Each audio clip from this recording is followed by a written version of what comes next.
नमस्कार सारे भाइयों को।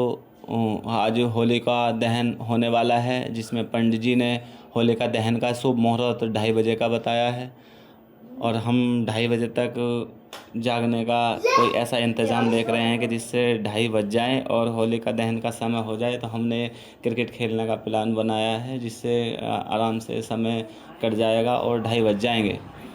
इस प्रकार क्रिकेट खेलते खेलते 2:30 बज गए हैं और जो हमारे गांव के जो होली की परंपरा के हिसाब से जो होलिका दहन करते हैं उसका समय भी हो गया था। उन्होंने अपनी कार्रवाई शुरू कर दी होलिका दहन की। और जो हमारे गांव के समस्त ग्रामवासी हैं जो अपने जौ और गेहूं को लेकर के वहां पहुंच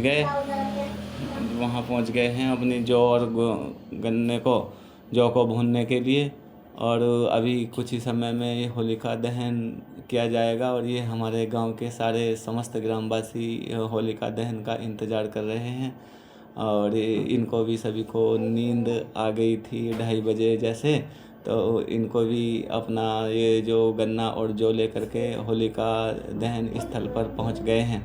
अब इनको सभी को होलिका दहन का इंतज़ार है। जैसे ही होलिका दहन होगा ये अपनी जौ को उसमें भूनेंगे। भूनने के बाद और जो इनकी जो प्रक्रिया होती है होलिका दहन करने की, वो हमारे जो गांव के परंपरा के हिसाब से जिसको एक होलिका दहन करने की जिम्मेदारी दी होती है, इनको बड़े जो इनके बड़े बुज़ुर्ग हैं उनके समय से ये चलती आ रही है।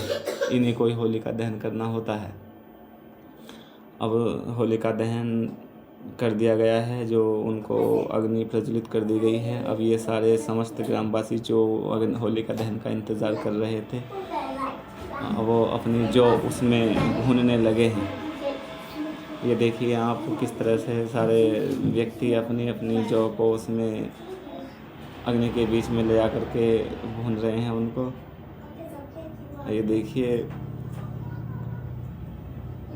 इस तरह से हमारे यहाँ की होलिका दहन किया जाता है। ये कि सारे लोग किस तरह से जौ भून रहे हैं, ये देखिए किस तरह से भून रहे हैं। तो आप बने रहिए हमारे YouTube चैनल के साथ और देखते रहिए इसी तरह की ब्लॉग्स। और हमारा अभी नया चैनल है ये, तो अगर कोई आपको हमारे इस चैनल में या इस वीडियो में कोई कमी नजर आई है तो कृपया आप कमेंट करके हमसे बताएं। और इस तरह की वीडियो हम यहाँ अपलोड करते रहेंगे। देखने के लिए धन्यवाद। Thank you for watching. नमस्कार। रात के लगभग 3 बजे हुए हैं। Good night. मिलते हैं नेक्स्ट ब्लॉग में कोई ऐसे ही इंफॉर्मेटिव जानकारी या कोई ब्लॉग्स लेकर के हम आते रहेंगे। धन्यवाद।